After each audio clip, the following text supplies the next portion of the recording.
Selamat siang pemirsa, saya Siti Isneinur hadir menemani Anda dalam Sumut hari ini siang. Siang ini kami telah merangkum sejumlah informasi terkini diantaranya. Pasien kondisi darurat diberi oksigen kosong meninggal dunia di Medan. Kabel optik putus sebabkan telekomunikasi terganggu di Gunung Sitoli. Wartawan aksi damai di Polres Toba.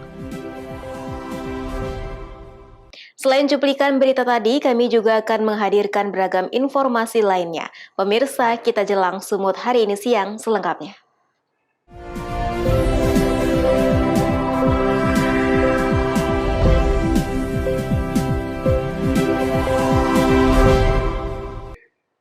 Kita ke informasi pertama, pemirsa. Beredar video viral seorang pasien di Rumah Sakit Umum Pirnga di Kota Medan, Sumatera Utara tidak mendapatkan pelayanan medis secara maksimal, padahal pasien dalam kondisi darurat. Dalam video rekaman tersebut, keluarga pasien menuding perawat melakukan kelalaian karena memasang tabung oksigen yang diduga kosong. Akhirnya, pasien meninggal dunia. Gak ada tekanan, nih suster, nih. Beginilah video viral yang berdurasi 2 menit yang beredar di sosial media.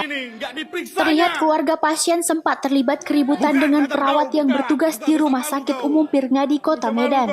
Karena diduga perawat tersebut memberikan tabung oksigen kosong kepada pasien darurat yang mengalami sesak nafas. Dalam video tersebut terdengar kata-kata keluarga pasien mengatakan bahwa tabung oksigen yang dipasang adalah kosong karena kelalaian perawat yang bertugas. Karena tidak mendapatkan pelayanan medis yang maksimal sehingga orang tuanya pun meninggal dunia. Pihak rumah sakit sendiri membantah tentang adanya kelalaian yang dilakukan petugas. Saat itu kondisi pasien memang dalam keadaan darurat dan akan dipindahkan ke ruangan ICU oleh petugas rumah sakit. Namun karena saat akan dipindahkan pasien mengalami sesak, kemudian diberikan oksigen dan nyawanya pun tidak terselamatkan.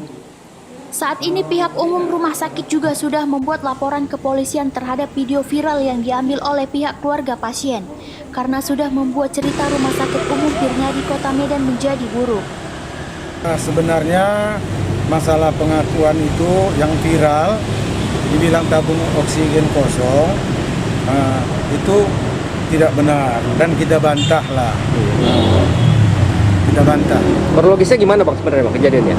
Sebenarnya pasien ini sudah masuk tanggal 19 kemarin dengan penyakit yang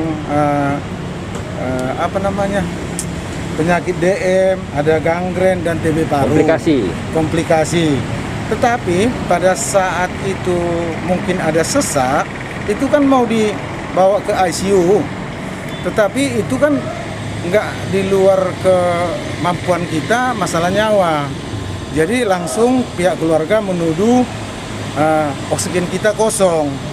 Nanti selanjutnya membuktikan ini kan bisa nanti kita diperiksa oleh penyidik nantinya. Karena kita sudah mengambil sikap bahwasanya tuduhan-tuduhan itu tidak benar gitu. Sebelumnya pasien didiagnosa dokter Rumah Sakit Umum Pirnga karena komplikasi yakni penyakit infeksi paru dan diabetes gangren. Pada saat kejadian pasien mengalami sesak dan akan dipindahkan ke ruangan ICU namun nyawanya tidak terselamatkan. Daniel Pekuali melaporkan untuk Evarina TV. Sementara itu, pemirsa, Fakultas Kesehatan Universitas Evarina gelar webinar dengan Dekan Fakultas Kedokteran Universitas Kristen Indonesia. Diharapkan mahasiswa Fakultas Kesehatan Universitas Evarina mampu menggunakan telehealth service.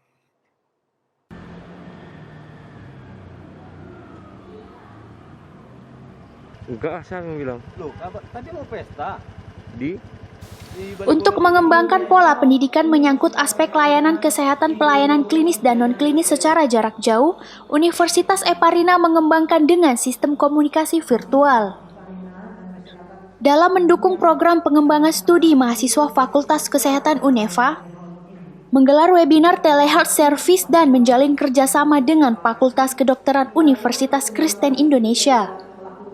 Webinar berlangsung di kampus Universitas Evarina Jalan Pendeta J. Wismar Saragi, Kecamatan Siantar Utara, Pematang Siantar, Sumatera Utara. Rektor Universitas Eva Rina Dr. Suzana Josephine Lumbantobing menjelaskan, dalam masa pandemi COVID-19, Universitas Eva Rina tetap fokus pada peningkatan materi pendidikan mahasiswa. Webinar Telehealth Service diharap mampu meningkatkan kemampuan mahasiswa dalam pengembangan operasional sarana teknologi deteksi kesehatan. Peran teknologi dinilai mampu menekan biaya kesehatan dan dapat melayani untuk daerah pedalaman yang kekurangan tenaga kesehatan. Pemanfaatan sarana teknologi juga dinilai mampu menjalin hubungan baik tenaga kesehatan dan pasien dan menekan turun biaya perawatan kesehatan.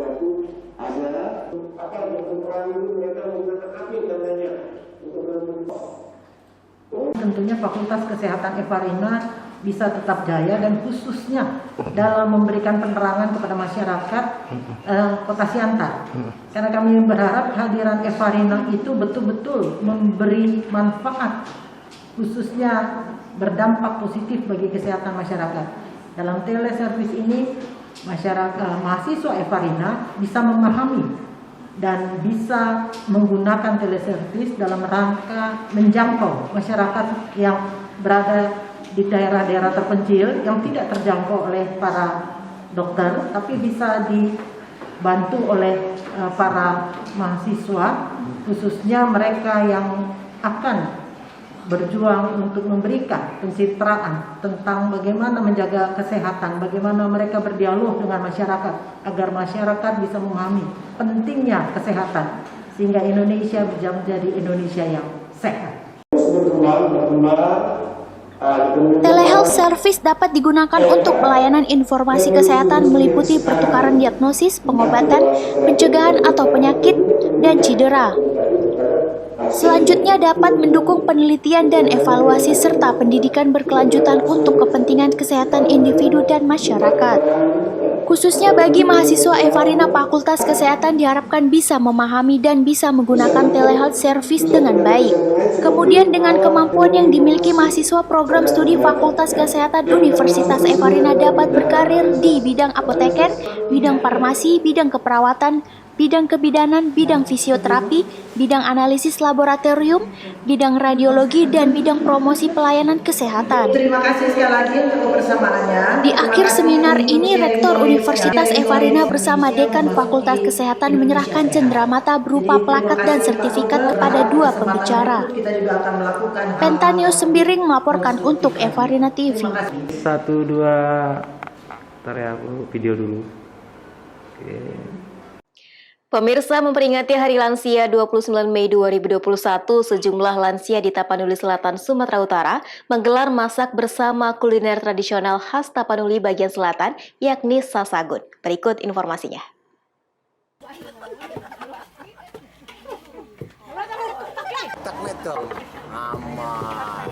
Sejumlah lansia usia 60 tahunan di Desa Sipangko, Kecamatan Angkola, Muara Tais, Kabupaten Tapanuli Selatan ini terlihat gembira saat mempersiapkan bahan untuk membuat kuliner sasagun. Di Hari Lansia Nasional yang jatuh pada tanggal 29 Mei 2021, lansia merayakannya dengan makan sasagun. Bagi lansia dengan kebersamaan makan bersama sasagun diharapkan dapat keberkahan umur panjang dan kesehatan. Selain itu dapat menjalin keakraban dan kebersamaan sehingga lebih merasakan kebahagiaan. Sasagun dikenal merupakan makanan berbahan dasar tepung beras di kalangan warga Tapanuli Selatan.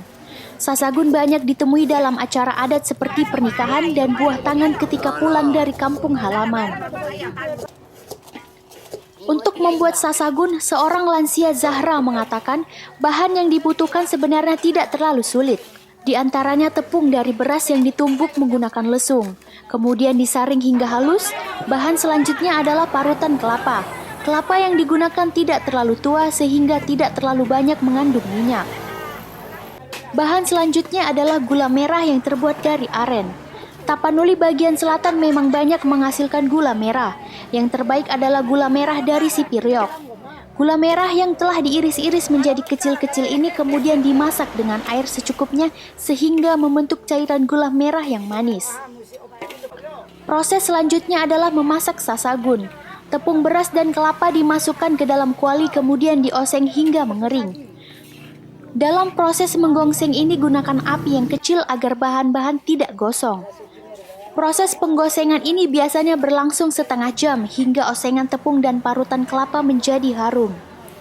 Di akhir proses masukkan gula merah cair secara perlahan-lahan hingga bahan menyatu. Dalam proses api harus tetap menyala sehingga tidak terjadi penggumpalan sasagun. Gimana rasanya Nek sasagun ini Nek? Enak lah. Enak ya? Iya.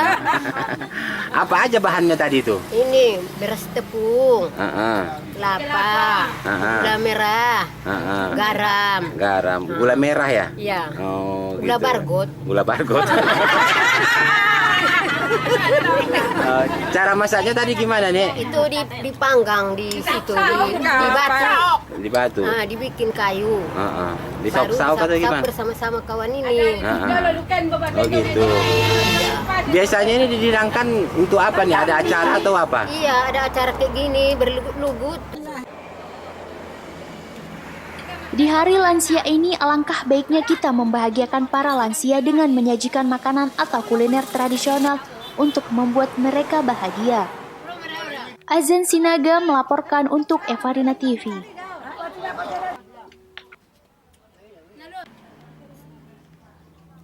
Kabel optik putus sebabkan telekomunikasi di Gunung Sitoli terganggu. Beritanya akan hadir sesaat lagi.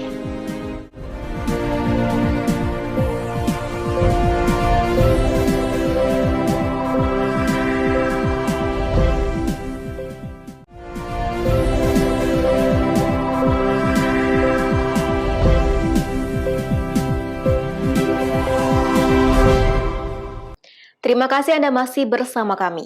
Pemirsa, jaringan listrik dan kabel fiber optik Telkom di kota Gunung Sitoli menuju Kabupaten Nias dan Nias Selatan, Sumatera Utara terputus akibat tertimpa pohon tumbang di Lauwomaru. Hal ini menyebabkan leletnya sinyal telekomunikasi.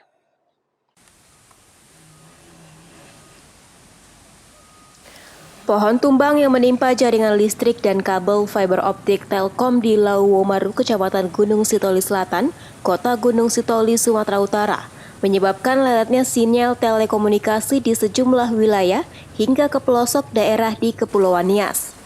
Perangkat penyambungan kabel fiber optik Telkom putus dan rusak tepat pada titik tumbangnya pohon. Kerusakan instalasi lainnya seperti kabel hitam dan urat tembaga pengantar arus listrik dengan tingkat ringan hingga berat. Upaya perbaikan kini mulai dikebut oleh pihak terkait guna memastikan jaringan telekomunikasi ke wilayah Pulau Nias segera normal kembali. Selain itu, jaringan PLN di Kepulauan Nias sempat terputus karena faktor cuaca ekstrim yang membuat pohon tumbang. Kondisi tersebut membuat aktivitas warga terganggu.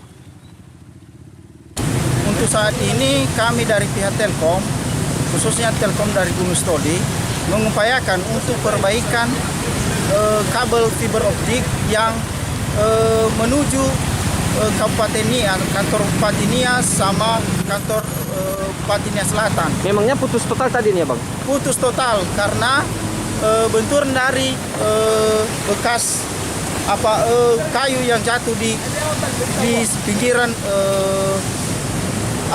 penggunungan ini. Cuaca ekstrim masih terjadi di wilayah Kepulauan Nias, warga diminta ekstra waspada. Haugo Manozega melaporkan untuk Evarina TV. Kita beralih ke informasi lainnya. Pemirsa, belasan warga yang diduga menjadi korban penipuan berkedok investasi bodong bernilai hampir mencapai 5 miliar rupiah mendatangi Polres Tanah untuk membuat laporan pengaduan. Masyarakat Kabupaten Karo tersebut melaporkan Levina Tarigan yang diduga membawa kabur uang investasi kurang lebih 200 nasabah.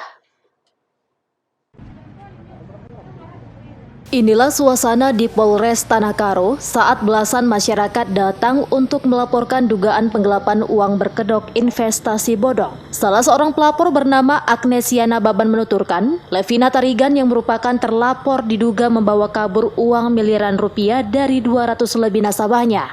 Modus yang ditawarkan yakni nasabah diimingi akan mendapatkan keuntungan sebesar 30% dari modal yang diberikan. Jumlah nominal yang diberikan oleh nasabah pun bervariasi, mulai dari 1 juta rupiah hingga ratusan juta rupiah. Kekesalan nasabah berawal saat terlapor sempat berjanji akan mengembalikan semua uang nasabahnya dalam waktu 2 hari. Namun saat dihubungi pada waktu yang telah dijanjikan, terlapor sudah tidak bisa dihubungi dan tidak ditemukan di kediamannya. Ngapain nih Kak ke SKP kan? Ini kami datang ke kantor polisi di Tanah Karo untuk melaporkan bahwa di Tanah Karo terjadi penipuan atau penggelapan melewati investasi bodong yang atas nama Levina Brutali Tarigan. Kak, setahu Kakak ini kerugian nasabah sampai berapa banyak nih Kak? Kurang lebih hampir 5 miliar. 50-an orang ya Kak? Kalau total dari jumlah orang yang tertipu ada sekitar 200 lebih kurang dan kerugian yang dicapai hampir 5 miliar. Untuk masing-masing investasi berapa Pak? Kayak mana Pak? Masing-masing investasi ini ada berapa jumlahnya yang Kakak tahu sendiri? Dari sekitar 1 juta sampai 770 sekian. Sementara itu, Kabak Ops Polres Tanah Karo Kompol Dearma Munti meminta kepada pihak yang dirugikan untuk membuat pernyataan bahwa mereka menjadi korban dugaan investasi ilegal. Laporan tersebut akan digunakan untuk proses hukum selanjutnya dan para korban akan ditetapkan sebagai saksi. Jadi, kemarin mereka korban itu sudah mendatangi rumah yang diduga sebagai pelapor dan kita turunkan ke sana sebara sama reskrim.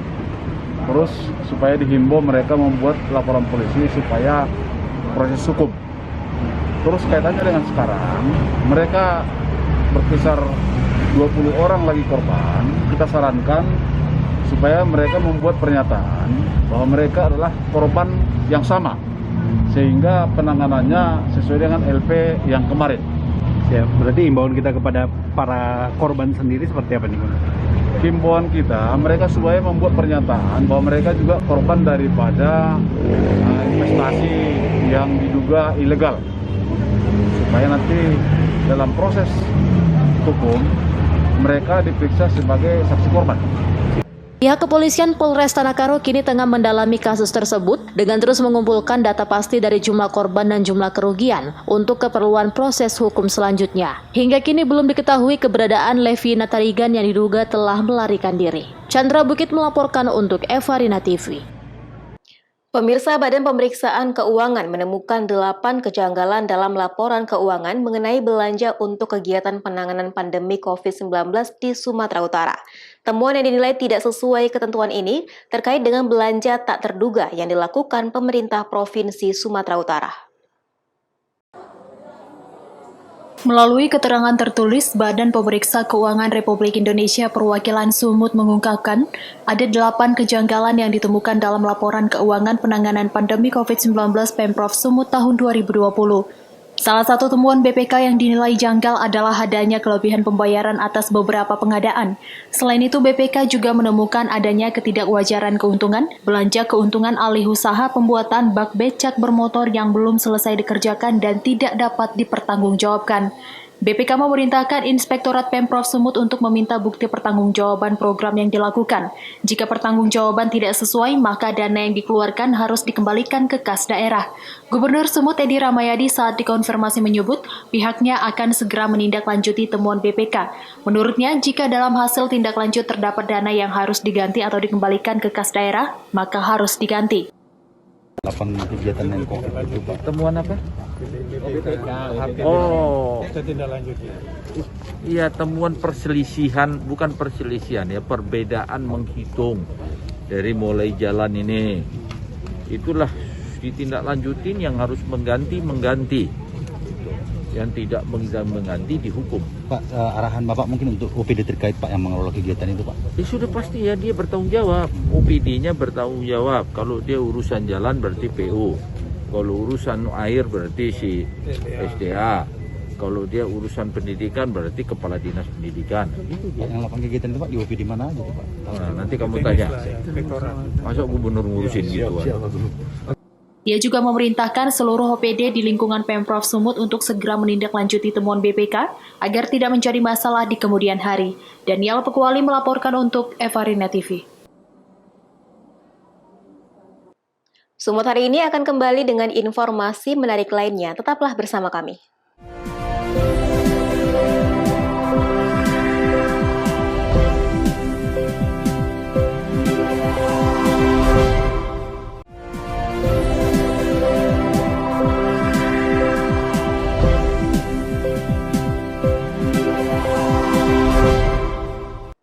Terima kasih Anda masih bersama kami. Pemirsa, puluhan wartawan dari berbagai media cetak, online, serta beberapa media televisi yang bertugas di Kabupaten Toba ketika melakukan aksi damai di Mapolres Toba Jumat kemarin sekitar pukul 10:30 waktu Indonesia Barat.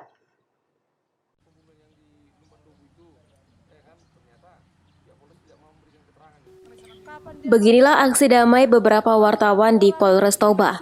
Aksi ini dilakukan sebagai buntut kekecewaan wartawan terhadap pihak Polres Toba yang tidak berkenan memberikan konfirmasi terkait penangkapan dua pelaku pembunuhan guru SD, Lisbeth Marta Butar-Butar beberapa hari lalu.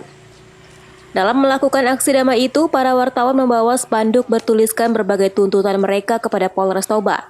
Selain spanduk bertuliskan kekecewaan kepada Polres Toba yang sulit memberikan informasi kepada media, mereka juga meneriakkan pencopotan Kapolres Toba.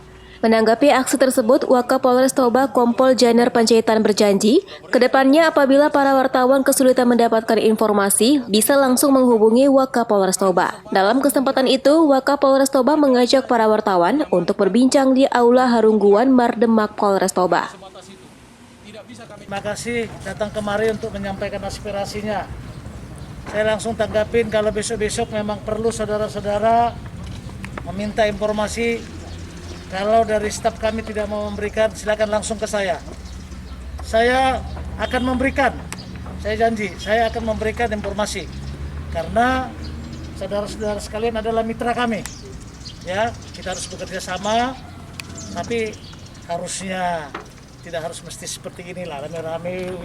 Setelah ini silakan nanti ke ruangan saya akan ke tempat kita di sana yang teduh, saya akan berikan informasi apa yang perlu saudara-saudara perlukan tentang ini.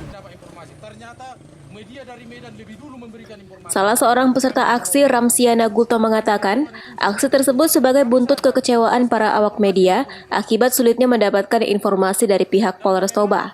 Hal ini sudah berlangsung bertahun-tahun hingga terlebih untuk informasi penangkapan pembunuh guru SD baru-baru ini.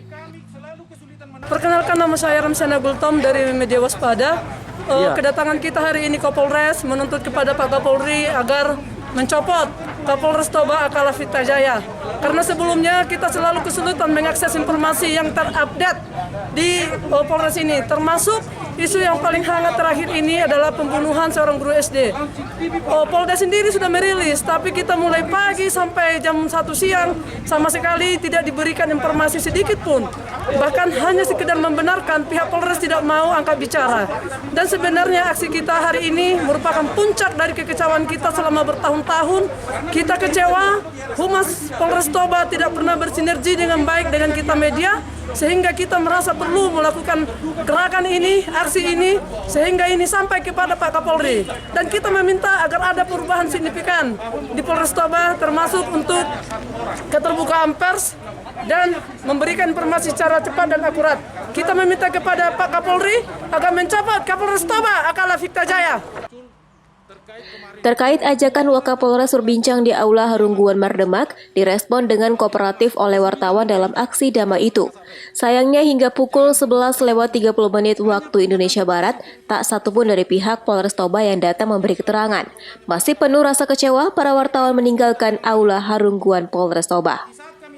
Jamarlin Saragi melaporkan untuk Eva Rina TV. Sumatera Utara menyimpan banyak pesona keindahan alam yang masih sangat asri dan sejuk, seperti objek wisata pemandian alam Swembat di Kabupaten Simalungun.